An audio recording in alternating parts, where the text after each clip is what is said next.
ధాన్యం కొనుగోళ్లలో కాంగ్రెస్ సర్కార్ ఫెయిల్ అయింది. కొనుగోళ్ల కోసం ముందస్తు చర్యలు తీసుకోకపోవడంతో ఘోరంగా విఫలమైంది. డ్యామేజీని కంట్రోల్ చేసుకునేందుకు నానా తంటాలు పడుతోంది. ధాన్యం కొనుగోళ్లపై పౌర సరఫరాల శాఖ మంత్రి Uttam Kumar Reddy power point presentation ఇచ్చారు. అంకెల గారడీ చేశారని విమర్శలను ఎదుర్కొన్నారు.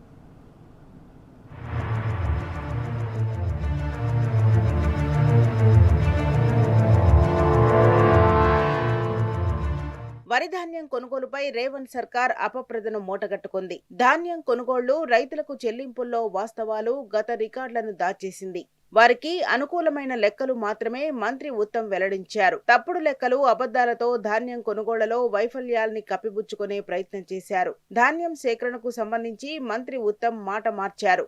తొలుత 90 లక్షల టన్నుల ధాన్యం కొనుగోలు లక్ష్యమని ప్రకటించారు. తర్వాత 75 లక్షల టన్నులు లేవని అంటున్నారు. 15 లక్షల టన్నుల ధాన్యం కొనుగోళ్లకు కోత పెట్టారు. 75 లక్షల టన్నులకు మించి ధాన్యం కొనుగోలు కేంద్రాలకు వస్తే పరిస్థితి ఏంటి? ఎక్కువగా వచ్చే ధాన్యాన్ని కొనుగోలు చేయరా? ఆ రైతుల పరిస్థితి గురించి మాత్రం చెప్పడం లేదు.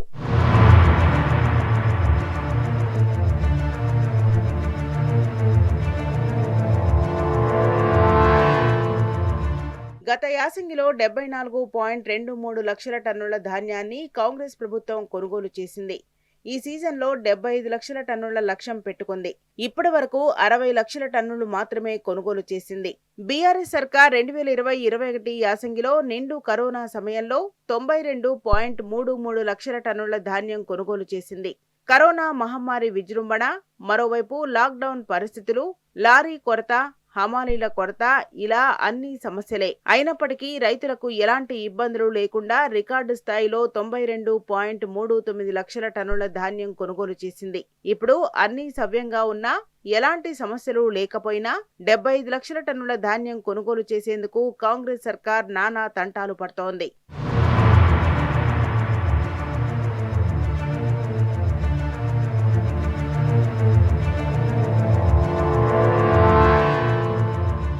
బోడిగుండుకు మోకాలికి ముడిపెట్టినట్టుగా హమాలీల సమస్యకు పశ్చిమ బెంగాల్ ఎన్నికలకు మంత్రి ఉత్తమ్ కుమార్ రెడ్డి ముడిపెట్టారు. 90 లక్షల టన్నుల ధాన్యం కొనుగోలు చేయాలనుకుంటే ఎంత లేబర్ అవసరమవుతారనే ముందస్తు ప్రణాళిక లేదా?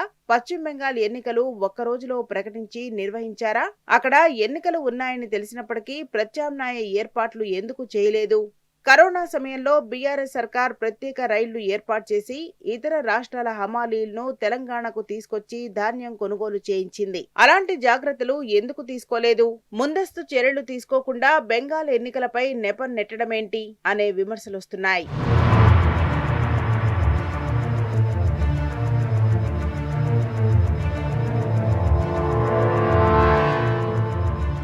ధాన్యం కొనుగోళ్లకు సంబంధించి బీఆర్ఎస్ 10 ఏళ్లతో పోల్చితే కాంగ్రెస్ సర్కార్ 2 ఏళ్లలో అధికంగా చెల్లింపులు చేసినట్టు మంత్రి ఉత్తమ్ చెప్పారు. బీఆర్ఎస్ సర్కార్ 1.35 లక్షల కోట్లు చెల్లిస్తే కాంగ్రెస్ సర్కార్ 2 ఏళ్లలో 98,600 కోట్లు చెల్లించిందని తెలిపారు.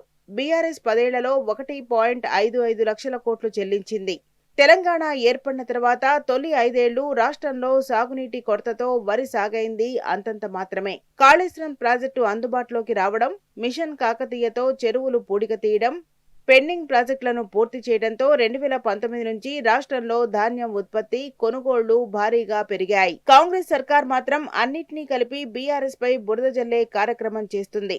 2014-15 నుంచి 2018-19 వరకు 2.33 కోట్ల టన్నుల ధాన్యం కొనుగోలు చేయగా 37,178 కోట్లు చెల్లించింది.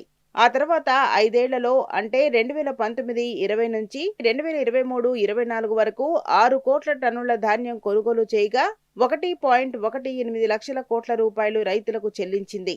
కాంగ్రెస్ సర్కార్ 2024-25లో 2 సీజన్లలో ధాన్యం కొనుగోళ్లకు 29,713 కోట్లు చెల్లిస్తే మంత్రి ఉత్తమ్ మాత్రం 36,146 కోట్ల రూపాయలు చెల్లించినట్టు చెప్పారు. ఈ ఏడాది 2025-26లో 2 సీజన్లలో కలిపి ఇప్పటి వరకు 30,000 కోట్ల రూపాయలు చెల్లిస్తే 39,359 కోట్ల రూపాయలు చెల్లించినట్టు లెక్క చెప్పారు. అబద్ధపు లెక్కలతో కొనుగోళ్ల వైఫల్యం నుంచి తప్పించుకునే ప్రయత్నం చేస్తున్నారు.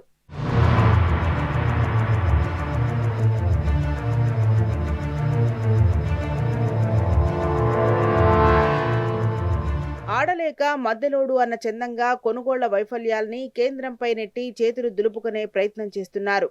కేంద్రం కొనుగోళ్లు లక్ష్యాన్ని తగ్గిస్తుందని చెబుతున్నారు. 4-5 ఏళ్లుగా కేంద్రం ఇదే వైఖరిని అవలంబిస్తున్నది. నాడు బీఆర్ఎస్ సర్కార్ తెలంగాణ రైతుల కోసం కేంద్రంపై పోరాటం చేసి ఢిల్లీలో ధర్నాలు చేసి రైతులకు అవసరమైన కోటాను సాధించుకొచ్చింది.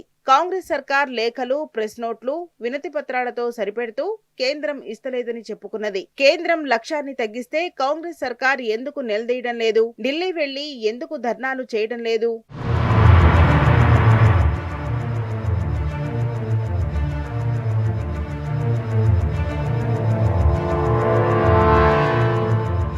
ధాన్యం కొనుగోళ్లపై పవర్ పాయింట్ ప్రెజెంటేషన్ ఇచ్చిన మంత్రి ఉత్తమ్ కుమార్ రెడ్డి ఆ తర్వాత కొనుగోళ్ల సమస్యలపై విలేకరుల నుంచి ప్రశ్నలు ఎదుర్కొనేందుకు జంకినట్టు తెలుస్తోంది.